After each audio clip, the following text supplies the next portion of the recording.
কুমিল্লার বরুড়া ক্রয়কৃত সম্পত্তি জোরপূর্বক প্রাচীর নির্মাণের অভিযোগ এবং ন্যায় বিচারের আশায় প্রশাসনের দ্বারে ভুক্তভোগী। জানা যায়, কুমিল্লা বরুড়া ক্রয়কৃত সম্পত্তির উপর জোরপূর্বকভাবে প্রাচীন ও নির্মাণের অভিযোগ উঠেছে।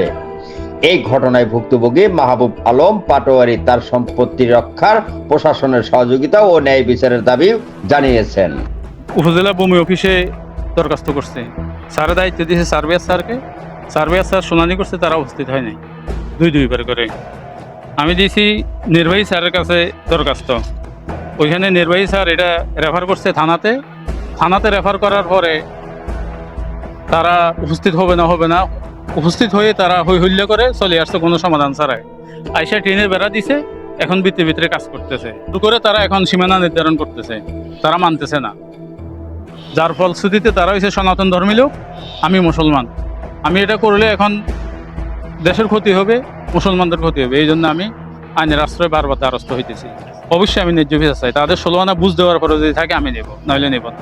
ভুক্তভোগী মাহবুব আলম পাটোয়ারি অভিযোগ করেন, দীর্ঘদিন আগেই বৈধতাভাবে ক্রয় করা জমি ভোগ দখল করে থাকা এই অবস্থায় বরুড়া উপজেলায় তলাগ্রাম এলাকায় রিপন সিং নামের একজন সেখানে জোরপূর্বকভাবে প্রাচীর নির্মাণের কাজ শুরু করেন। বিষয়টি নিয়ে বাধা দিলে তার সঙ্গে বিরোধ সৃষ্টি হয় এবং তিনি প্রশাসনের কাছে অভিযোগ করেন বলেও জানান। ভুক্তভোগী মাহবুব আলম বলেন, জমির প্রয়োজনীয় কাগজপত্র তাদের কাছে রয়েছে, তারপরেও রিপন সিং জোরপূর্বকভাবে দখলের চেষ্টা করছেন। তিনি এই ঘটনার সুষ্ঠু তদন্ত করে আইনগত ব্যবস্থা নেওয়ার দাবি জানান। ভুক্তভোগী মাহবুব আলম জানিয়েছেন, তিনি শান্তিপূর্ণভাবে সমাধান চান এবং তার বৈধ সম্পত্তির অধিকার নিশ্চিত করতে সংশ্লিষ্ট কর্তৃপক্ষের সহযোগিতা কামনা করেন। এই বিষয়ে রিপন সিং এর কাছে জানতে চাইলে তিনি বলেন, সামাজিকভাবে আমি মাহবুব আলমকে পাটোয়ারির সাথে বসে একবার সমাধান করেছি। এখন আমি নিজের জায়গায় প্রাচীর নির্মাণ করছি। আমার বিরুদ্ধে উপজেলা প্রশাসনের কাছেও থানায় এবং অভিযোগ দিয়েছে মাহবুব আলম। আমি এখন আর কেন বসবো, এই বিষয়ে কয়বার বসবো বলেও জানান রিপন সিং। মিথ্যা বিষয়, উনি যেটা বলতো সেটা পুরোটা মিথ্যা। উনি আমাদের গণ্যমান্য ব্যক্তিরা বৈশে, যেমন আমাদের খুরশেদ পাটারি বৈশে, আরও গ্রামের নাসির ভাই, তারপরও গণ্যমুক্তি আরও অনেক লোক বা 40-50 জন সবাই বসে আমাদেরকে জায়গাটা একটা মীমাংসা করে দিছে।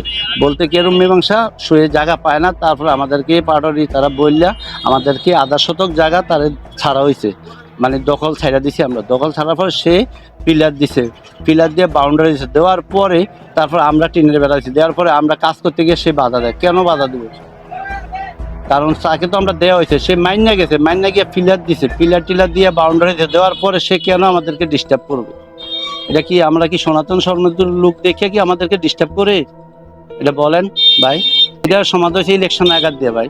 কতদিন আগে এই যে ইলেকশন রয়েছে, নির্বাচনী ইলেকশন রয়েছে না, এর আঘাত দিয়ে তাকে সমাধান করা হয়েছে। এটা ডেস্ক নিউজ, কুমিল্লা ক্রাইম বার্তা।